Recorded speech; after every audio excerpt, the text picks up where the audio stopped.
একের পর এক রেকর্ড ভেঙেই চলেছে, ভেঙেই চলেছে, ভেঙেই চলেছে। আরে কে বুঝতে পারছো না?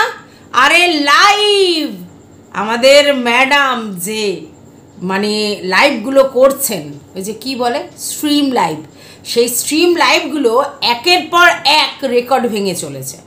মানে যেইটা আজকের তোমার মনে হচ্ছে ঐতিহাসিক, সেটা কালকের হয়ে যাচ্ছে পাস্ট, আবার তারপরে আর একটা ঐতিহাসিক, তারপরে আর একটা ঐতিহাসিক, মানে ঐতিহাসিক লাইভের ছড়াছড়ি।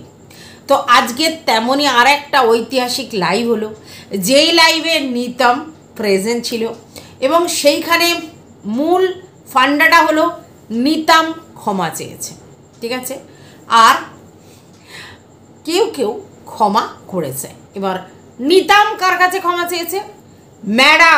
ম্যাডামের কাছে ক্ষমা চেয়েছে। কিন্তু ম্যাডাম কি বলছে? ক্ষমা চাইতে হবে আইনের কাছে। আমি কে? এখন ব্যাপারটা হচ্ছে ক্ষমা পরম ধর্ম। ক্ষমা যে চায় সে মহৎ, আর ক্ষমা যে করে সে আরও মহৎ। এটা আমরা ছোটোবেলা থেকে শুনে এসেছি। ক্ষমা চাইলে কেউ ছোট হয়ে যায় না, আর ক্ষমা যে করে সে উদার মনের পরিচয় দেয়। কিন্তু এখন ব্যাপারটা হচ্ছে, আমার প্রশ্ন অন্য জায়গায়। এই যে বলা হচ্ছে আইনের কাছে ক্ষমা চাওয়া, মানে আইনের কাছে ক্ষমাটা মানে কি ব্যাপার? মানে আইনের কাছে তো লোকে বিচার চায়, তাই না? সেটা কখনো তোমার ফরে হতে পারে, কখনো তোমার এগেনস্টে হতে পারে, তাই তো? তাহলে আইনের কাছে কি ক্ষমা চাওয়া? মানে হতে পারে পুলিশ প্রশাসন, তাদের যারা আর কি প্রতিনিধিত্ব করছে তাদের কাছে ক্ষমা চাওয়া, বা ম্যাডাম যিনি এই ব্যাপারটাতে তৎপর হয়েছেন তার কাছে ক্ষমা চাওয়া। কিন্তু আইনের কাছে ক্ষমা চাওয়া, প্রশাসনের কাছে ক্ষমা চাওয়া, ব্যাপারটা আমার ঠিক হজম হলো না, মানে বোধগম্য হলো না। ব্যাপারটা হচ্ছে আইনের কাছে আমরা বিচার চাইতে যাই, হ্যাঁ, কিন্তু ক্ষমা ওই অপোনেন্ট যদি আমার এগেনস্টে কিছু করে, বা ধরো মানে যাকে আমি কোনো কিছু লুজ স্টক করেছি বা কিছু করেছি তার কাছে যাওয়া যায়। তো সেই জায়গা থেকে চক্রবর্তী ম্যাডামের কাছে আমার মনে হয় নিতম ক্ষমাটা চেয়েছে, তো সেটাই তো ঠিক কথা। বাদবাকি আইনের কাছে এই ব্যাপারটা একটুখানি বোধগম্য হচ্ছে না। আচ্ছা, এইবার আর একজনের তারপরে লাইভ দেখলাম একটুখানি, সেইখানে বলা হলো কেসের মতো চলবে। কেস কি এক্ষুনি সলভ হয়? ঠিক কথা। তাহলে এই কেসটা কার এগেনস্টে বলা হচ্ছে? অবশ্যই নিতমের এগেনস্টে বলা হচ্ছে। তাহলে আর কেসের যদি কোনো মানে চলে, তাহলে তো বিচার ব্যবস্থার কাছে কেসটা চলছে, সেগুলো ওপেন আছে, সেগুলো কন্টিনিউ চলবে, তো সেখানে তো আর ক্ষমা চাওয়ার ব্যাপার নেই।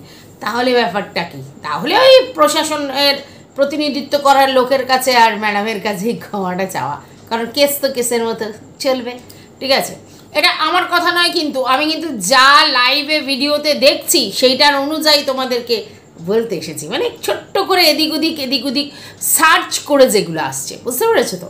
তো চলো, welcome back to my channel. আশা করছি তোমরা সবাই খুব ভালো আছো, আর আমি বিন্দাস থাকি সবসময়, অলওয়েজ।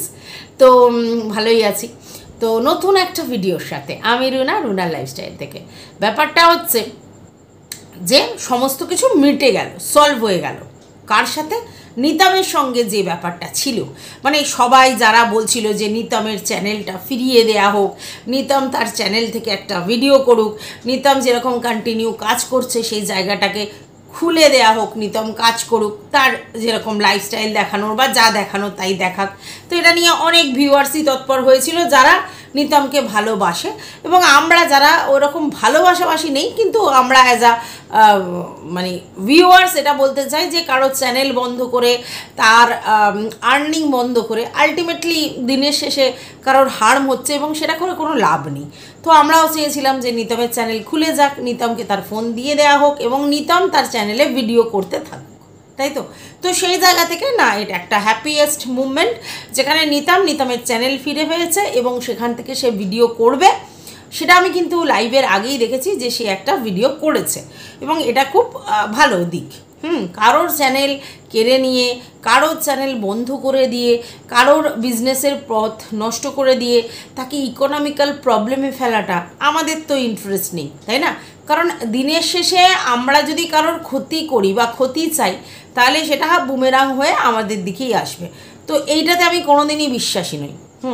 তো সেই জায়গা থেকে খুব ভালো হয়েছে, সেটার জন্য অবশ্যই ক্ল্যাপ ক্ল্যাপ ক্ল্যাপ।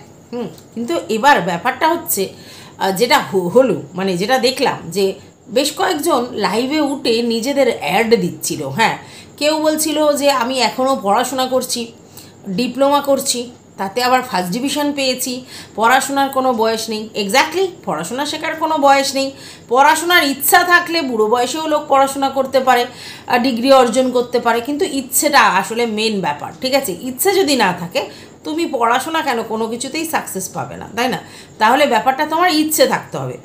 তো তোমাদের কার কার মনে হয় যে নিতামের পড়াশোনাতে ইচ্ছা আছে? যদি থাকতো তাহলে এতদিনে পড়াশোনা করে অন্য জায়গায় পৌঁছানোর চেষ্টা করতো। যেটা ওর ছিল না সেটা নতুন করে গজাবে বলে আমার মনে হয় না। ইচ্ছে গজাবে মানে অন্য কিছু না, ইচ্ছে। তো ইচ্ছে পড়াশোনার প্রতি কোনো দিনই নিতামের নেই, সেটা পরিষ্কার বোঝা যাচ্ছে। এবং নেই বলেই কিন্তু সে এরকম সোশ্যাল মিডিয়ার মতো একটা প্ল্যাটফর্ম বেঁচেছে। আজকে তাকে যতই তোমরা ফোর্স করো বা বলো বা ভালো সাজেশান দাও যে তুমি পড়াশোনা করো, তুমি কেরিয়ার ওরিয়েন্টেড হও, আমার মনে হয় না যে সে পড়াশোনা করতে চাইবে। তবে হ্যাঁ, এটা হতে পারে ইউটিউব সারা জীবন থাকবে না, তো সেক্ষেত্রে যদি বুদ্ধিমান হয় তাহলে ইউটিউব করেই তার সঙ্গে সঙ্গে ব্যাংক ব্যালেন্স বাড়িয়ে সেই টাকা দিয়ে অন্য কোনো জায়গায় অন্য কোনো বিজনেস করতে পারে। ঠিক আছে, কারণ দেখো ওদের যা মেন্টালিটি না, ওরা না চাকরিভূত করতে পারবে না। কারণ চাকরি করতে গেলে যে চাকরির প্রতি যে ডেডিকেশন থাকে সেটা ওদের মধ্যে নেই। তো সেক্ষেত্রে নিজের একটা বিজনেস প্ল্যাটফর্ম তৈরি করা আমার মনে হয় ওদের জন্য বেটার অপরচুনিটি, আমার মনে হয়। ঠিক আছে, কারণ এত টাকা পয়সা ওরা দেখে ফেলেছে না, এত টাকা পয়সা ওরা নার্চার করে ফেলেছে। তো ওরা যে লেভেলের এডুকেশন হোল্ড করে বা যেভাবে চলছে, সেই জায়গা থেকে ওরা যে চাকরি করতে যাবে সেটাতে ওরা চালাতে পারা একটু ডিফিকাল্ট হবে, কারণ অনেক টাকা ওরা একসঙ্গে দেখে ফেলেছে। ঠিক আছে, এবার একজন বলছিল যে তুমি ভাই গ্র্যাজুয়েশনটা কমপ্লিট করো, তারপরে চাকরির স্কোপ অনেক আছে, যেখানে আছো সেখান থেকে বেরিয়ে কলকাতায় আউট অফ স্টেশন অনেক। তো ব্যাপারটা হচ্ছে, প্রথম কথা যেটা আমার মনে হয়েছে নিতামরা, সেটা ওরা হচ্ছে ঘরকুনো। তো একেবারে বাড়ি ছেড়ে বাইরে গিয়ে সেটেল করার মেন্টালিটি, মানে মানসিক জায়গাটা মনে হয় ওদের ঠিক নেই, মনে হয়।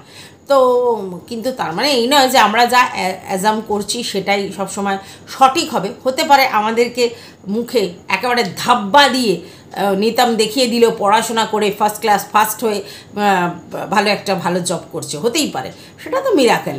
কিন্তু আমি যেটুকুনি নিতামকে দেখেছি বা নিতামের যে ভিডিওসগুলো দেখেছি বা যেভাবে দেখেছি ওকে, তাতে আমার মনে হয় না যে ও পড়াশোনার দিকে ইন্টারেস্টেড বা কোনো চাকরি করাতে সেই লেভেলের ইন্টারেস্টেড। কিছুদিন সাময়িক কোনো চাকরি করতে পারে, কোনো জায়গায় যেতে পারে, আলাদা কথা, আদারওয়াইজ চাকরি করার মেন্টালিটি ওর মধ্যে নেই। তো সেই জায়গায় বেটার অপরচুনিটি এটাই ওর জন্য, ভাই টাকা ইনকাম করো আর সেই টাকা দিয়ে ইনভেস্ট করার মতো মেন্টালিটি রাখো। অনেক বড় বড় ব্লগাররা তাই করে, মানে ইনকাম করে ইউটিউব থেকে, তারপরে ইউটিউবের থেকেই আলাদা আলাদা প্ল্যাটফর্ম বেছে নিয়েছে এবং সেই জায়গায় ইনভেস্ট করে সেইখানেও বিজনেস চালাচ্ছে। এটাই সবথেকে বুদ্ধিমানের কাজ। যারা যারা বড় বড় ক্রিয়েটার আছে, যারা বড় ব্লগার এবং যারা প্রচুর টাকা ইনকাম করছে, মানে অ্যারাউন্ড 80,000 1 লাখ যারা ইনকাম করছে, তাদের সবার কাছে আমার এটাই বলার যে তোমরা ভাই টাকাগুলোকে সেভিংস করো এবং সেই টাকা দিয়ে অন্য কোনো জায়গায় বিজনেস সেট আপ করার মানসিকতা রাখো। যে বিজনেসটা ভাবছো করো এবং সেই জায়গা থেকে তোমরা তোমাদের ট্র্যাক ওইদিকে চেঞ্জ করো। ঠিক আছে, টাকা পয়সা তো আজকের আছে কালকে নাও থাকতে পারে, মানে ইউটিউবের প্ল্যাটফর্মটা ভীষণই দোদুল্যমান আর কি। আজকের আছে কাল নেই, আজকের অনেক আছে কালকে নেই, কারণ সব সময় তো এক লেভেলের ভিউজটা হবে না। তো সেই ক্ষেত্রে সমস্ত ক্রিয়েটার যারা ব্লগিং করে এবং যারা বেশ ভালো টাকা ইনকাম করে এবং যাদের সংসার চালানোটা সেই লেভেলের বিশাল কিছু নয়, তো তারা অনেক ফালতু টাকা ওয়েস্টেজ করে ফেলছে আমি দেখছি। তো তাদের সবার জন্য এই ব্যাপারটা আমার মনে হয় যে তারা সেই টাকাগুলো অন্য খাতে অন্য জায়গায় ইনভেস্ট করে দিক এবং পরবর্তীকালে একটা বিজনেস সেট আপের কথা ভাবুক, সেটা হলে মনে হয় বেটার হবে, তাই না? আচ্ছা, এবার পড়াশোনার কথাটা কেন নিতামকে বললাম, অনেকেই টিনু সুন্দরীকে পড়াশোনার কথা বলেছিল একটা সময়, সবাই বলেছিল কোর্স করো, পড়াশোনা করো, এটা করো, সেটা করো, কিন্তু দিনের শেষে দেখা গেল টিনু কোনো রকম পড়াশোনাতে ইন্টারেস্টেড নয়। এবার অনেকেই বলতে পারে যে ওর অনেক কেসকামারি চলছে, ওর অনেক ঝামেলা চলছে, হেডেক চলছে, তার জন্য। একদম ঠিক কথা, হেডেক ওর প্রচুর রয়েছে। তো সেরকম নিতমেরও অনেক কেসকামারি চলছে, ওরও প্রচুর হেডেক হয়েছে। তো হেডেক আছে বলে পড়াশোনা করতে পারবো না, এই কথাটা ঠিক নয়। আবার এটাও ঠিক যে পুরোপুরি ভুলও নয়, কারণ যখন কোনো মেন্টাল প্রেশার থাকে তো তখন তুমি এইসব পড়াশোনায় মন বসাতে পারবে, এটা একটু কঠিন হয়ে যায়, ছেলে হোক আর মেয়ে হোক। তো পড়াশোনা ওইভাবেও করতে, হ্যাঁ, এবার কোনো ছোটোখাটো কোর্স করতে পারে, যেগুলো কোনো কাজ শেখা, সেরকম ধরনের কিছু কোর্স করতে পারে, দুজনেই করতে পারে, নিতামও করতে পারে, আর আমাদের দিকে টিনু সুন্দরীও করতে পারে, সেটা পরে ভাবনা চিন্তার বিষয়। কিন্তু এখন ভাই একটাই কথা, টাকা শুধুমাত্র সেভিংস মেন্টালিটি রাখো। হ্যাঁ, অবশ্যই বাড়ির জিনিসপত্র কিনবে না, কিছুতে রিল্যাক্স করবে না, সে তো করবেই, সেটা তো করবেই, কিন্তু সেই রিল্যাক্সের পরিমাণ ছাড়া একটা অন্য খাতে সেভিংসের মেন্টালিটিটা রাখতে হবে, এটা আমার মনে হয় হবে। আচ্ছা, এইবার এই জায়গা থেকে ম্যান্ডু রানিং কথাটা একটু উঠে আসছে। ম্যান্ডু রানিকেও অনেকে বলেছিল প্রচুর টাকা হাত খরচ করে, হ্যান করে, ত্যান করে। সেই জায়গা থেকে ম্যান্ডি একটা উত্তর দিয়েছে যে আমি কিন্তু সেভিংসও করি। হ্যাঁ, আমার পোস্ট অফিসে সেভিংস করি, গয়না কিনি, জিনিসপত্র কিনি, আরও সব জায়গায় টাকা পয়সা রাখি, তো আমি তো করি। হ্যাঁ, আমি তো বাড়ি করেছি, তার মানে হ্যাঁ এক্স্যাক্টলি, বাড়ি করেছে, টাকা জমায় পোস্ট অফিসে। ও বলেছে পোস্ট অফিসে যে টাকা আছে তাতে চারটে ফ্যামিলিকেও ডাল ভাত নুন ভাত খাওয়াতে পারবে সব সময়ের জন্য, তার মানে অনেক টাকাই সেভিংস করে রেখেছে। আর গয়নাপত্রও কিনেছে, এগুলো সবই অ্যাসেট, ঠিক আছে। তো সেই জায়গা থেকে বলবো হ্যাঁ, তাহলে ম্যান্ডুর জায়গা থেকে ম্যান্ডু ঠিক বলেছে। কিন্তু ম্যান্ডুকে একটা বুদ্ধি আমি দেবো এখানে, সেটা হচ্ছে ম্যান্ডুকে একটাই কথা বলতে পারি, সেটা ও যদি নেয় তো ভালো। সেটা হচ্ছে গয়না কিনছো খুব ভালো, কিন্তু গয়নাগুলো প্রপার জায়গা থেকে কেনা ভালো। সেখানে হয়তো ট্যাক্সটা একটু বেশি পড়ে, মজুরিটা একটু বেশি পড়ে, কিন্তু নিখাত জিনিস পাওয়া যায় এবং সেক্ষেত্রে ওটার ভ্যালু অনেক বেড়ে যায়। তো সেরকম জায়গা থেকেই গয়না কেনা উচিত, যেই গয়নাগুলো পুরোপুরি প্রপার ভ্যালুটা দিতে পারে, ঠিক আছে। এটা গেল 1 নম্বর। আর 2 নম্বর কথা হচ্ছে বেশি ডিজাইনওয়ালা গয়নার থেকে যদি একটু বেশি সোনা আছে, কোনো পাথর সেটিং বা অন্য কিছু জিনিস দেওয়া নয়, বা বেশি কারুকার্য করা নয়, সেরকম গয়নাতে ইনভেস্ট করলে পিওর জিনিসটা পাওয়া যায়। তো সেটা আমার মনে হয় খুব বুদ্ধিমানের কাজ হবে। তো এইটুকুনি ম্যান্ডির জন্য ছিল। আর টিনু আর প্রীতমকে এটাই বলবার যে নিতমকে এটাই বলবার যে ভাই ইনভেস্ট করো, ঠিক আছে, মানে পয়সা ইনভেস্ট করো, টাকা মানে মানি ইনভেস্ট করো, এবং সেগুলো ভালো কাজে। আচ্ছা, গেল এটা। এবার অনেকেই বলছে কাউন্সেলিংয়ের ব্যাপারটা, সেটা হচ্ছে নিতমের ক্ষেত্রেও বলছে এবং নিতমের মায়ের ক্ষেত্রেও বলছে, ঠিক আছে। কেন কাউন্সেলিং করানোর কথা হচ্ছে, এটা প্রশ্ন উঠছে। তার কারণ নিতমের মা অ্যাকচুয়ালি নিতম এবং নিতমের বাবার সম্বন্ধে অনেক বেশি ভাবনা চিন্তা করে ফেলছে। কীরকম, যে ভাবছে, মানে একটা ফ্যান্টাসির জগতে উনি রয়েছেন, যেখান থেকে মনে করছেন যে তার হাজব্যান্ড এবং তার ছেলের প্রচুর পাওয়ার এবং প্রচুর ক্ষমতা ইকোনমিক্যাল দিক থেকে, যাতে মানে তারা অনেক কিছু করতে পারে জীবনে, এটা তার মনে হচ্ছে। মানে তিনি একটা ফ্যান্টাসি জগতে আছে এবং তার জন্য অ্যাকচুয়ালি দায়ী নিতমই দায়ী। তার কারণ হচ্ছে নিতম পয়সা ইনকাম করেছে এবং ইনকাম করার পরে যেটা দেখেছে যে তারা যেরকম লিভিং স্ট্যান্ডার্ড লিড করতো তার থেকে অনেক হাই স্ট্যান্ডার্ড তারা এখন লিভ করছে। তারপরে তারা দেখছে যে বাড়িতে গাড়ি হচ্ছে, সোনার জিনিস হচ্ছে, এটা হচ্ছে, সেটা হচ্ছে। এগুলো স্বাভাবিক, যে কোনো মায়ের ক্ষেত্রে তখন তার ছেলের সম্বন্ধে একটা বিশাল ধারণা তৈরি হয়ে আসে। তিনি তো জানেন না যে সোশ্যাল মিডিয়াটা ব্যাপারটা কী, যে আজকের যে এইখানে কালকে সে একেবারে ডাউনফল হতে পারে, সেটা ওই ম্যাডামের জানা নেই, মানে ওই নিতমের মায়ের জানা নেই। এবং নিতমের মা ভাবছে সারা জীবন আমার ছেলের ফ্লোটা এইভাবেই চলতে থাকবে, এটা নিতমের মায়ের এক্সপেকটেশান বা চিন্তাধারা যাই বলেন। তো তার জন্য তিনি ভাবছেন যে আমার ছেলে বিশাল কিছু, আমার ছেলের বিশাল ক্রেজ। তার দুটো কারণ, একটা তো ফিনান্সিয়ালি স্ট্রং হয়েছে, আর দ্বিতীয় কথা হচ্ছে যে ওর প্রচুর ফ্যান ফলোয়ার্স আছে। তো ম্যাডাম, মানে আমাদের নিতমের মা ম্যাডাম আর কি, ভাবছেন তো সারা জীবন আমার ছেলেকে এই লেভেলের সবাই পছন্দ করতে থাকবে, প্রচুর ফ্যান ফলোয়ার্স আছে, আর এই লেভেলেরই ইনকাম করবে, যেটা একদমই ভুল ধারণা। তার কারণ আজকের তোমার ছেলের মার্কেট হাই আছে, তাই তোমার ছেলের ফ্যান ফলোয়ার্স প্রচুর। আজকে তোমার ছেলের মার্কেট খুব ভালো আছে, তার জন্য তার ইনকামটাও সেই লেভেলের হচ্ছে, বাট সেটা সারা জীবন হবে না। কারণ এই ইউটিউবটা মানে ভীষণই ফ্ল্যাকচুয়েট করে আর কি, সেখানে কোনো জায়গাটা একদম স্টেবল এই রকমই সারা জীবন চলবে তা নয়। অনেক মিলেনিয়ার চ্যানেল হোল্ডাররাও আজকের আবার একদম প্রথম থেকে শুরু করছে, ঠিক আছে। 1 মিলিয়নের উপরে হয়ে গেছিলো, তাতে ভিউজ ছিল না এবং সেই চ্যানেলটা ছেড়ে দিয়ে তারা আবার নতুন করে জার্নি শুরু করেছে। তার মানেটা কি? তার মানেটা হচ্ছে একটা সময়ের পর আর কি সেই লেভেলের লোক আর ইন্টারেস্ট পায় না, তাদের কাছে মনে হয় যে একঘেয়েমি, কারণ নতুনত্ব না আনলে ইউটিউবে টিকে থাকার একটু দায়। তো সেই জায়গা থেকে মানে যারা কন্টেন্ট ক্রিয়েটার তাদের কথা বলছি, আমরা যারা কন্ট্রোভার্সি ক্রিয়েটার তাদের ফান্ডাটা আবার অন্য, কিন্তু কন্টেন্ট ক্রিয়েটার যারা তাদের ক্ষেত্রে হচ্ছে নতুনত্ব আনতে হবে এবং সবসময় আইসুদিং হতে হবে জিনিসপত্র, এবং মানুষ কি পছন্দ করছে সেটা বুঝে সেইভাবে চলতে হবে। এবার এই জায়গায় নিতাম বা এই সব ধরনের যারা চ্যানেল হোল্ডার তাদের ক্ষেত্রে যেটা সবথেকে বেশি প্রবলেম সেটা হচ্ছে এরা তো কন্ট্রোভার্সির ছোঁয়া দিয়েই ভিডিও করেছে। তো এরা যদি হঠাৎ করে কন্ট্রোভার্সি থেকে বেরিয়ে নর্মাল ব্লগিং করে তাহলে তো প্রথম দেখবে, তারপরে কিন্তু ইন্টারেস্ট হারিয়ে ফেলবে, কারণ মানুষ যেটা যার থেকে দেখেছে তার থেকে সেই এক্সপেকটেশনটা থাকে। তো ধরুন আমি খুব সুন্দর হয়তো প্রেজেন্টেশন করে একটা ভিডিও করি, তো হঠাৎ করে আমার প্রেজেন্টেশনটা খুব খারাপ হয়ে গেল, তাহলে কিন্তু আমাকে মানুষ পছন্দ করতে থাকবে না। তো তুমি যেভাবে ভিডিও করছো সেই জিনিসটা নিয়ে তার মধ্যে নতুনত্বের ছোঁয়া নিয়ে এসে তোমাকে ভিডিও করতে হবে। তো এরা যেহেতু কন্ট্রোভার্সির ছোঁয়া এবং পারিবারিক কেচ্ছা নিয়েই এদের ব্লগিংগুলো শুরু হয়েছিল, তো আজকে যখন এই পারিবারিক কেচ্ছাটা পুরোপুরি মিটে যাবে বা এই পারিবারিক কেচ্ছা কিছু দেবে না, মানে একতরফাতে হবে না, ওদিকে নিমি দিচ্ছে এদিকে নিতাম দিচ্ছে এইভাবেই চলছিল। তো যদি নিতাম পুরোপুরি বন্ধ করে দেয় আর নিমি দিতেই থাকে তাহলে একতরফা জিনিসটা বেশি দিন চলবে না, তো কিউরিয়াসিটি মানুষের কমে যাবে এবং সেক্ষেত্রে কিন্তু পিওর ব্লগিং দিয়ে তারা সেইভাবে সারভাইভ করতে পারবে না। তবে হ্যাঁ, চেষ্টার কোনো বিকল্প নেই, চেষ্টা তো করতেই হবে এবং নিজেকে শুধরে নিয়ে যদি খুব ভালোভাবে ব্লগিং করা যায় সেটা ইটস ওকে এবং সেটা খুব ভালো। তবে দর্শক কতটা নেবে সেটা নিয়ে আমার যথেষ্ট সন্দেহ আছে, কারণ দর্শক ওই যে বললাম দর্শকের টেস্ট যেরকম হয়ে গেছে। এইবার আপনারা বলতে পারেন তাহলে পিওর ব্লগ যারা করে তাদের ভিডিও কি দেখে না লোকে? একদম দেখে, 100% দেখে।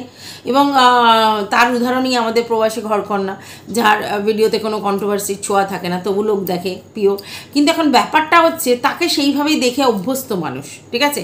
হঠাৎ করে তিনি যদি কন্ট্রোভার্সির ছোঁয়া দিয়ে ভিডিও করেন তাহলে সবে হার্টেড হয়ে যাবে। তো সেই জায়গায় নিতামের ক্ষেত্রে আবার কন্ট্রোভার্সির ছোঁয়া, পারিবারিক কেচ্ছা এগুলো ছিল, সেগুলো যদি বন্ধ হয়ে যায় তাহলে মানুষ ভাবে যে কী হচ্ছে। যেমন ধরুন আমাদেরই দেখুন, আমরা কখনো বাড়িতে নাইটি পরে আছি, কখনো শাড়ি পরছি, কখনো সালোয়ার কামিজ, কখনো কুর্তি, তো এরকম পরছি, এক জায়গায় একটা জিনিস পরছি, ঠিক আছে। এবার আমরা কোথাও যাব তখন আমরা নিশ্চয়ই ওই নাইটি বা অন্য কিছু পরে যাব না, তো সব জায়গায় এক জায়গায় লুক, ঠিক আছে। কিন্তু আমাকে যেখানে যেরকম সেখানে সেরকম দেখতেই মানুষ অভ্যস্ত, সেটার বাইরে অন্য কিছু হলেই লোকে আশ্চর্য হয়ে যাবে, ঠিক আছে। তো জানি না মানে আলটিমেটলি কি হবে, কতটা কি হবে। তবে হ্যাঁ, এটা ঠিক, যদি নিতাম নিজেকে চেঞ্জ করে পারিবারিক কেচ্ছা বেচা বন্ধ করে পিওর ব্লগ দেয় এবং সেটা যদি আইসুদিং হয়, সুন্দর টপিকে হয়, সুন্দর ঘোরা, সুন্দর খাওয়া মস্তি, যেগুলো করার সেগুলো করে, বন্ধুদের সঙ্গে যেভাবে চলে সেই সব লাইফস্টাইল দেখায়, মানুষকে যদি অ্যাট্রাক্ট করতে পারে তবে অবশ্যই চলবে ভিডিও। তো এটা আশা রাখি, ঠিক আছে। এটা গেল। আচ্ছা, এবার আমার একটা প্রশ্ন, সেটা হচ্ছে নিতাম এন্টায়ার ভিডিওর মধ্যে লাইভে ওর মুখটা যেন কেন একটা কাচুমাচু হয়েছিল এবং স্বতঃস্ফূর্ততা ছিল না। এটা কেন? এটা আমি বুঝলাম না। একটা ছেলের যে প্রাণবন্ত ব্যাপার, একটা স্বতঃস্ফূর্ততার ব্যাপার, সেটা কিন্তু ওর মধ্যে ছিল না। অতিরিক্ত বেশি চুপচাপ ছিল এবং ও চাইছিল যে কখনোই সে যেন কোনো মুখ থেকে কোনো রকম ভুলভাল কথা বলে না ফেলে, যাতে তার পরবর্তীকালে কোনো ক্ষতি হতে পারে। তো সেরকম কোনো কথাই সে বলছিল না, সে প্রচণ্ড ঠান্ডা মাথায় কাজটা করছিল। এবং সবথেকে বড় কথা হচ্ছে ওর মুখের মধ্যে একটা খুব ভারিক্কির ছাপ পড়ে গিয়েছিল এবং মনে হচ্ছিল যে ও প্রচণ্ড টেনশানে আছে এবং ওর খোলামেলা ব্যাপারটা, ওর একেবারে প্রাণবন্ত উচ্ছল যে ব্যাপারটা একটা 21 বছরের ছেলে যেটা থাকে, সেটা ওর মধ্যে দেখা যাচ্ছিল না। এটা গেল। আচ্ছা, এবারে ওর মায়ের কাউন্সিলিংয়ের ব্যাপারটা যেটা বলছিলাম, সেটা হচ্ছে যে ওর মায়ের যেই ব্যাপারটা ফ্যান্টাসি, এই জগৎটা থেকে ওনাকে নামাতে হবে এবং তার জন্য সত্যি কাউন্সিলিংয়ের দরকার আছে। কারণ না হলে উনি বুঝতে পারছেন না হোয়াট ইজ হোয়াট, মানে রিয়েলিস্টিক জিনিসটা কি, রিয়েলি কি, মাটিতে পা দিয়ে চলাটা কি, এই যে উড়ছেন উনি ছেলের সাকসেসে, সেইটা উনি বুঝতে পারছেন না, সেটা ওনাকে বোঝাতে হবে। তবে অ্যাকচুয়ালি ব্যাপারটা কি জানেন, ব্যাপারটা হচ্ছে হয়তো শুনতে খুব খারাপ, কিন্তু তবুও এরা অ্যাকচুয়ালি কুয়োর ব্যাঙ, ঠিক আছে। দুনিয়াটা এরা দেখেনি এবং সমাজের কত স্তরে কত স্ট্রাগেল আছে সেটাও দেখেনি। হ্যাঁ, আমরা এই কিছুদিন আগে কোটা ফ্যাক্টরি এই যে সিরিজটা দেখলাম, তাতে এই যে স্ট্রাগেল, একটা ভালো জায়গায় পৌঁছানোর জন্য যে মানুষ কত স্ট্রাগেল করে, কিভাবে পৌঁছায়, এবং সবটাই তো নিজের কেরিয়ার ওরিয়েন্টেড, নিজেকে প্রতিস্থাপিত করার জন্যই এত কিছু, মানে নিজের জীবনে সারভাইভ করার জন্যই তো এত কিছু, এইভাবেই তো মানুষ চলে। তো তাদের যে জীবনের স্ট্রাগেল সেটা দেখিয়েছে, তো সেই স্ট্রাগেলটা এরা ফিল করতে পারছে না, ঠিক আছে। তাই এর ছেলে যেহেতু 21 বছরেই অনেক বেশি টাকার মুখ দেখে ফেলেছে এবং টাকা মানেই সাকসেস এরা ধরে নিয়েছে, এদের কাছে তো তুমি কিভাবে সাকসেস হয়েছো ডাজেন্ট ম্যাটারটা হচ্ছে টাকা ইনকাম করছো বাস, ঠিক আছে। তো এই জন্য এ মনে করেছে যে তাহলে খুব ইজি গোয়িং মানি এবং খুব সহজেই সব কিছু করতে পারে। তো এই জন্য এই কুয়োর ব্যাগ মেন্টালিটিটা রয়েছে বলেই উনি এরকম ধরনের আচার আচরণ করে। তো অবশ্যই ওনার কাউন্সিলিং করানোর দরকার এবং ওনাকে আরও বোঝানোর দরকার। ওনারা ভাবছে কাউন্সিলিং মানেই হয়তো পাগলের ডাক্তারখানায় নিয়ে যাবে, আমার মানসিক রুগী বলে আমাকে ভাবা হচ্ছে, তা কিন্তু না। ব্যাপারটা হচ্ছে যে আমাদের যে চিন্তা শক্তি সেগুলো তো সব জায়গায় স্কুইজ হয়ে থাকে, তো সেই চিন্তা শক্তিটা বাড়াতে হবে এবং কথা বলে বলে বোঝাতে হবে যে ওনার ঠিক কোন জায়গায় ব্যাকলক আছে এবং সেই ব্ল্যাকলকটা কীভাবে ছাড়াতে হবে এবং নতুন করে কীভাবে স্মুথ ওয়েতে যেতে হবে। তো যাই হোক, আশা রাখি যে তিনি অবশ্যই কাউন্সিলিং করাবেন নিজেকে সুস্থ রাখার জন্য, নিজের মানসিকতাটা ঠিকঠাক করার জন্য এবং অরিজিনাল জ্ঞানটা উনি নিজের উপরে নেয়ার জন্যে। অরিজিনাল জ্ঞান মানে যে এত সোজা নয় জীবনটা এত সোজা নয়, স্ট্রাগলটা অনেক জীবনে এত সহজে এরা সবটা পেয়ে গেছে মানেই তার মানে এটা সারা জীবন ধরে থাকবে, এইভাবে স্বতঃস্ফূর্তভাবে থাকবে সেটা নয়। অনেক স্ট্রাগল করে অনেক মানুষ অ্যাচিভ করতে পারে না এবং তাদের কী লেভেলের ফ্রাস্ট্রেশন। তো সেই জায়গা থেকে অনেক সহজে টাকা ইনকাম শিখে গেছে, কিন্তু টাকাটা কিভাবে ইনকাম করছে এবং এই যে জায়গাটা, মানে যেই জায়গা থেকে টাকা ইনকাম করছে এটা যে সবসময় ফ্ল্যাকচুয়েট হবে এবং এর মধ্যে যে কোনো স্টেবিলিটি নেই, এটা ওনাকে বোঝাতে হবে, এটা মেন ব্যাপার। আচ্ছা গেল, এবারে যেটা হচ্ছে সেটা হচ্ছে যে নিমির ব্যাপারটা এখানে চলে আসছে। নিমিকেও দেখলাম যে একটা লাইভ করছে এবং লাইভে সেই কতগুলো মানে কল রেকর্ড ওপেন করছে, অনেক করছে, একে দোষ দিচ্ছে তাকে দোষ দিচ্ছে, এই করছে সেই করছে। এখন ব্যাপারটা হচ্ছে মাচি বাচ্চা আছি, তো মাসির এগেনস্টেই ওই কল রেকর্ডিংগুলো বা তথ্যগুলো যেগুলো, মানে ওদের বক্তব্য হচ্ছে যে মাসি তো আমাদেরকে এগুলো দিয়েছে, নাহলে আমরা এগুলো কী করে জানতাম। তো ওর বিয়ের আগে এই কোনো মুসলিম সম্প্রদায়ের মেয়ের সঙ্গে কী কেক খাওয়াই, তার সঙ্গে রিলেশন হ্যানা ত্যানা, ওর মায়ের রিলেশন এটা সেটা অমুক তমুক অনেক কিছু বলছে। তো এই জায়গায় আমি একটা কথা বলি, সেটা হচ্ছে যে নিতামের মানে ক্যারেক্টারটা জেনেই কিন্তু ওর সঙ্গে রিলেশনটা করেছিল আমি যতদূর জানি, কারণ ঈশানীর ব্যাপারটা ছিল এবং তারপরে যে জিনিসগুলো হয়েছিল তাতে নিমি অনেক কিছু জানে এবং নিমি লাইভে নিজে স্বীকার করেছে আমি নিতামের সমস্ত জেনেই ওকে অ্যাকসেপ্ট করেছি এবং ওর সঙ্গে থাকতে চাই, ওকে ভালোবাসি, এটা সেটা মুক্ত। আজকের নিতাম কার সঙ্গে কেক কাটিং করেছে, তার সঙ্গে কি রিলেশন, ওর সঙ্গে কি রিলেশন, এটা আর নতুন কিছু নেই, নতুনত্ব নেই এর মধ্যে। আমরা 4টে শুনেছিলাম, এখন হয়তো আরও 10টা বেরোবে, তো এর বাইরে কিচ্ছু হবে না। তাহলে এটা জেনেই তো ওর রিলেশন অ্যাকসেপ্ট করেছিল নিতামের সাথে, ঠিক আছে। আর নিমিও ধোয়া তুলসী পাতা নয়, মানে ক্যারেক্টার হিসেবে। তাহলে আর এই কথাগুলো বলে কী লাভ আছে, ওর এই আছে, ওর ওই আছে, ওর সেই আছে, তোমারও 10টা আছে, ওরও 20টা আছে, এবং তুমিও নিজে জানো যে এই 20টা লোকজনকে মানে জেনেই আমি করছি, আর ওই 20টা লোকজনে জানে তোমার 10টা জেনেই আমি করছি। তো এই জায়গায় নতুন করে এই ধরনের জিনিস বের করে কোনো লাভ নেই। আচ্ছা, এরবার হলো বিয়ের আগে মানুষের অনেক রকম ভুলভ্রান্তি থাকে, ঠিক আছে। বিয়ের আগে মানুষের অনেক রকম ভুলভ্রান্তি থাকে এবং সেটাকে যদি পাস আউট করে এবার বিয়ে করে যদি কেউ হ্যাপিলি ম্যারিড লাইফ লিড করে এবং সেখানে যদি কোনো বাজে কিছু না থাকে, তাহলে আর সেই পাস্ট টেনে লাভ নেই। পাস্ট তো সব লোকেরই আছে, বেশিরভাগ লোকেরই পাস্ট আছে। তো আজকে যদি নিতামের মায়ের যদি কোনো পাস্ট থাকে, সেটা নিমি বলে আলটিমেটলি নিমির কি লাভ আছে? কোনো লাভ নেই। তো এগুলো করা মানে অ্যাকচুয়ালি কন্ট্রোভার্সি ছুড়ে দেয়া, ঠিক আছে, আর কিছুই করা না। আচ্ছা, গেল এইবার এখানে এলো মাসি, যিনি কিনা হচ্ছে নিতামের জন্য কান্নাকাটি করেছে, নিতামকে বাঁচানোর জন্য সবার কাছে রিকোয়েস্ট করেছে, মানে প্রচণ্ড ভালো মানসিকতা দেখাচ্ছে। তো একটা ওদের আগেও ঝগড়া হয়েছে, কিন্তু অন্যভাবে মিটে গেছিলো, কিন্তু এইভাবে এখন মেটেনি। তখন অনেক ঝামেলা সিনক্রেট রয়েছে, তোমরা অনেক লাইভ দেখেছো, অনেক কিছু দেখেছো। তো মাসি এখন পুরোপুরি ভালো হয়ে গেছে। এবার মাসি ভালো হওয়ার পিছনে অনেক রিজন আছে, ঠিক আছে। মাসি যে লেভেলের বয়েলিং করতে পারে, যতখানি অয়েল ব্রাশ হয় মাসির দ্বারা, সেই অয়েল ব্রাশ কিন্তু অন্যর দ্বারা হয় না। তাহলে মাসি যে সবার কাছে ভালো হবে এটা খুব স্বাভাবিক। আর লাইভে বসে যেখানে মাসি আছে, নিতাম আছে, ম্যাডাম আছে, সেখানে নিতাম মাসির নামে, মাসির এগেনস্টে কোনো কথা বলবে আমার মনে হয় না। কারণ কোনো রকম কন্ট্রোভার্সি তৈরি করার জায়গায় এই মুহূর্তে নিতাম নেই। তাহলে মাসির সম্বন্ধে তাকে ওয়াও ওয়াও ওয়াও করতে হবে। এইবার রইল আসি মাসির বক্তব্য কি? মাসির বক্তব্য, আমি এদেরকে সবাইকে এক চোখে দেখতাম, মানে সমস্ত বাচ্চাদেরকে, এবং এদেরকে খুব ভালোবাসতাম, বন্ধুর মতো, হ্যানা ত্যানা এই সেই হ্যান ত্যান সব বুঝলাম। তাহলে মাসি ফেক আইডি থেকে কে কী কমেন্ট করছে বা কী করছে, তার জন্য মাসি যে উত্তপ্ত হয়ে গিয়েছিল বা যেসব রিয়্যাক্ট করেছিল, এগুলো কি সাজে? কারণ মাসি তো ছোটোবেলা থেকে তাদেরকে দেখছে এবং জানে তারা কি, এবং তাদের সঙ্গে বন্ধুত্বপূর্ণ সম্পর্ক রেখে চলেছে। তাহলে সেই জায়গা থেকে মাসির তো উচিত যে নিতাম, তার সঙ্গে যার বন্ধুত্বপূর্ণ সম্পর্ক আছে তার সঙ্গে আগে কথা বলি, কিছু করি, তারপর না তো কি লাইভের মধ্যে ঝগড়া, অশান্তি, সিনক্রেট, তারপর বাড়িতে গিয়ে সিনক্রেট, এগুলো করবে? বুঝলাম না। তো যাই হোক, এইবার কিছু কথা উঠে আসছে যে মাসি কে অনেক বেশি নিতাম টর্চার করেছে ফিজিক্যালি, এবং সেই জায়গায় নিতাম অত টর্চার হয়নি মাসির দ্বারা। তারপর কে স্যানা ত্যানা, পালিয়ে বেড়ানো, অমুক তমুক অনেক কিছু শোনা গেছে, অনেক কিছু হয়েছে, এগুলো শোনা গেছে। তো সেটা কি হয়েছে না হয়েছে, সত্যি কথা বলতে আমরা তো ওই জায়গায় ছিলাম না। আমরা উপর থেকে যা দেখেছি সেটা বিচার করেছি।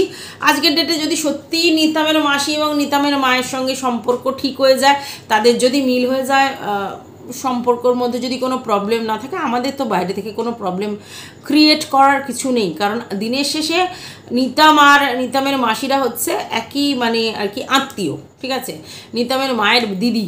তো এই রিলেশন তো একটা সময় না একটা সময় মিলে যাবে, মানে এটা তো স্বাভাবিক। এবার এইখানে যদি কেউ উংলি করে, সে বেকার করছে, কেন আলটিমেটলি সম্পর্কগুলো ওদের নিজেদের, তাই না?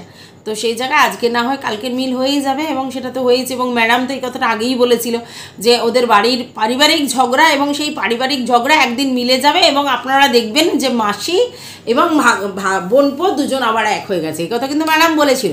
আসলে এটা ম্যাডামের দূরদর্শিতার পরিচয়, তাই তো না? অ্যাকচুয়ালি ম্যাডাম জানতো কীভাবে মিলটা করানো যাবে বা কীভাবে মিলটা হবে, তাই তো। তো ম্যাডাম ওটাকে আগেভাগেই বলে দিয়েছিল যে এটা আপনারা দেখবেন যে ওদের আবার মিল হয়ে যাচ্ছে, ওরা একত্রিত হয়ে যাচ্ছে, ওদের মধ্যে আর কোনো ঝামেলা নেই। অতএব এই মাসি বোনপোর যে ঝগড়াটা, এটা আপনারা ভুলে যান, এটা নিয়ে কোনো কথা ডিসকাস করবেন না, কারণ এটা দিনের শেষে মিল হয়ে যাবে। সেটা তো ম্যাডাম বললাম আগে থাকতেই জানতেন, ডিসিশন মেকার এবং দূরদর্শিতার পরিচয় দিয়েছেন। কারণ ম্যাডাম জানেন যে কি কোথায় কি জায়গায় কীভাবে জিনিসটাকে হ্যান্ডেল করতে হয়, এটা তো অবশ্যই ম্যাডাম জানে, কারণ এই করেই তো চলছে ম্যাডামের। মানে ম্যাডাম তো এইসবগুলোই, মানে এইসব ঝামেলাগুলোই এক জায়গায় গিয়ে ঠিক করেছেন। তো এই জায়গাতেই ওটাই করেছেন। তো যাই হোক, সব ভালো হলেই ভালো। আলটিমেটলি দিনের সাথে মানে দুই বোনের মিল হওয়া ভালো, বোনপো মাসির মধ্যে সমস্যা মিটে গেলে ভালো, যদি তাদের মধ্যে কোনো সমস্যা না থাকে সেটাই ভালো, যদি কোনো কন্ট্রোভার্সি না তৈরি হয় সেটাই ভালো। তবে হ্যাঁ, যদি আবার কন্ট্রোভার্সি তৈরি হয় তাহলে আমরা সর্ব অগ্রে আছি কি কন্ট্রোভার্সি করবার জন্যে। তো সেটা পরে দেখা যাবে, লেটস সি কি হয়। আলটিমেটলি আমরা যেটা দেখলাম সেটাই কি চলতে থাকবে, নাকি আবার কিছুদিন পর অন্য কিছু দেখব? যখন দেখবো তখন বলবো, যখন দেখছি না তখন বলার কোনো জায়গা নেই। শুধু তো অহেতুক টানাটানি, খেচাখেচি, দরাদরি করার দরকার নেই। যেখান থেকে কন্ট্রোভার্সি পাওয়া যাবে সেখানে অবশ্যই কন্ট্রোভার্সি করব, কিন্তু যেখানে দেখছি কন্ট্রোভার্সি বন্ধ হচ্ছে সেই জায়গা থেকে খোলা কিতাব করে সেটা টেনে নিয়ে এসে বলে লাভটা কী আছে?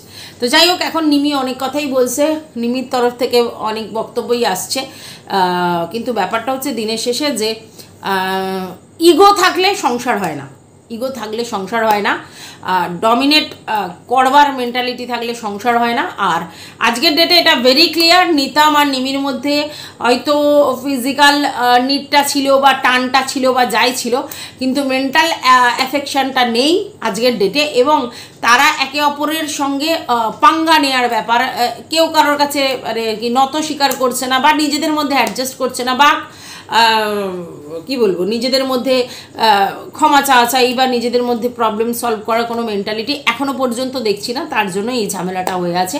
যদি কোনো দিন তাদের মধ্যে মানসিক দূরত্বটা কমে যায় এবং তারপরে তারা ঠিক জায়গায় আসে, তো হতেই পারে। তো অনেকেই বলছে ব্লক করে রাখবে, তোমার ফোনে যেন ফোন না করতে পারে, তুমি যেন না ফোন করো, কেউ বলছে সিম চেঞ্জ করবে। কিছু করেই কিছু লাভ নেই, মানে আমি একটা অভিজ্ঞতা বলতে পারি আর কি।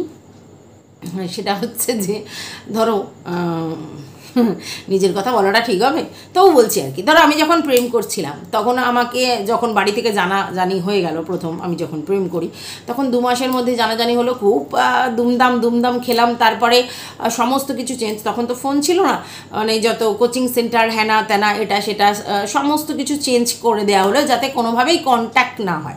ইনফ্যাক্ট সেই হোস্টেলে চলে গেল, আমি বাড়ি চলে গেলাম, মানে বাড়ি থেকে পড়াশোনা করছি, সেই হোস্টেল থেকে পড়াশোনা করছে, দেখা সাক্ষাৎ প্রায় নেই বললেই চলে। রিলেশনে ওভার টেলিফোনিক কথাবার্তা নেই, যদিও তখন ল্যান্ডলাইন ছিল, কিন্তু বাড়ির ল্যান্ডলাইন থেকে ফোন করাটা টেরিফিক জব, তো কোয়াইট ন্যাচারাল হলো না। তারপরে হয়তো হোস্টেলে হাই হ্যালো একটু আধটু কারোর ফোন থেকে, মানে কারোর কোনো বুথ নাম্বার থেকে ফোন আসতো, কারোর অন্য কারোর বাড়িতে 2-1বার হয়তো ফোনে কথা হয়েছে, সেটুকুনি হয়েছে, তারপরে কিন্তু হয়নি। কিন্তু সেই রিলেশনটা কিন্তু কন্টিনিউ 5 বছর চলেছে। যখন কলেজ লাইফ শুরু হলো তখন থেকে আবার মানে বন্ধু মারফত হোক বা যেভাবেই হোক যোগাযোগ করে সেই জিনিসটা কিন্তু কন্টিনিউ চলেছে। তাহলে অতএব ওভাবে কিন্তু যে সিম বন্ধ করে, ব্লক করে, ওর সঙ্গে কোনো যোগাযোগ না রেখে এই করে সেই করে বন্ধ করা যাবে না। বন্ধ যদি করতে হয় দুজনকেই মেন্টালি স্ট্রং হতে হবে এবং নিজের ডিসিশনে আটকে থাকতে হবে যে কোনো মূল্যেই আমি ওর সঙ্গে আর যোগাযোগ করব না। ও আমার জীবনে ক্লোজ যতক্ষণ না এই মেন্টালিটি নিতাম এবং নিমি আনতে পারবে, ততক্ষণ ওই একবার খুলবে একবার ক্লোজ হবে, একবার খুলবে একবার ক্লোজ হবে, এবং সেখান থেকে কি ক্ষতি হবে কি ক্ষতি হবে না সেটা জেনে শুনেও অনেক সময় অনেক ভুল হয়ে যাবে। তো ব্যাপারটা হচ্ছে পুরোটাই মেন্টাল। যদি মনে করে এরা নিজেরা নিজেদেরকে শুধরে নিয়ে একে অপরের থেকে আলাদা থাকবে এবং তাতে তাদের মঙ্গল, তাহলে অবশ্যই আলাদা থাকবে, ঠিক আছে। এবং আজকে ডেটে লাস্ট একটা কথা বলে যাই, ভুল সব মানুষে করে, তাই তো? তার মানে দেখা যাচ্ছে এই যে যারা নিতাম আর নিমির সম্পর্কটা তৈরি করার চেষ্টা করেছিল এবং বলা হয়েছিল জোর করে ঢুকিয়ে দিলে রিলেশনশিপ হতে বাধ্য, নিজের আইনত বউ, আইনত মানে রেজিস্ট্রি হয়নি কিন্তু সোশ্যাল ম্যারেজ হয়েছে, তাহলে নিজের বউই হয়, সেখানে লিগাল জিনিসের প্রচণ্ড ভ্যালু, এবং সেই জায়গা থেকে তারা একে অপরের সঙ্গে থাকতে তাদের বাধ্য করলে একটা না একটা দিন গিয়ে নিজেদের মধ্যে অ্যাডজাস্ট হয়ে যাবে এবং তারা সুখে সংসার করবে। আজকের ডেটে যে তারা কতটা ভুল ছিল তারা নিজেরাই নিজেদের চোখে আঙুল দিয়ে দেখিয়ে দিল। সেটা হচ্ছে জোর করে কিচ্ছু হয় না, মানসিকভাবে যদি তারা একে অপরের সঙ্গে থাকতে চায় তবেই একটা রিলেশনশিপ কন্টিনিউ হয়। আদারওয়াইজ যতই জোর করো, এক বিছানায় রাখো, এক ঘরে রাখো, পাশাপাশি রাখো, নানা রকমভাবে চেষ্টা করো, এসি কেন, ফ্রিজ কেন, টিভি কেন, ঘন্টা ফারাক পড়তে হয়। পুরো ব্যাপারটাই অ্যাকচুয়ালি মেন্টালি। তো মেন্টালি যদি না মেলে তাহলে থাকতে পারবে না, আর মেন্টালি যদি তারা মেলে তাহলে একত্রিত থাকতে পারবে। তাহলে তারা যারা তাবর হাইফাই লেভেলে যারা আছেন আর কি, তাদের কথা বলছি, তাবর লোক যারা এই লিগাল করে চেঁচিয়েছিল এবং বলেছিল আইনত বউ, তাকে জোর করে ঢুকিয়ে দেবো এবং তারপরে সংসার করতে বাধ্য করব, জোর করে কিচ্ছুটি হয় না। তো এটুকুই বলা ছিল ভিডিওটাতে। ভালো লাগলে অবশ্যই লাইক করবে, কিছু বলার থাকলে কমেন্ট বক্সে জানাবে, আর যদি আমাকে পছন্দ হয় সাবস্ক্রাইব করে নেবে। টাটা।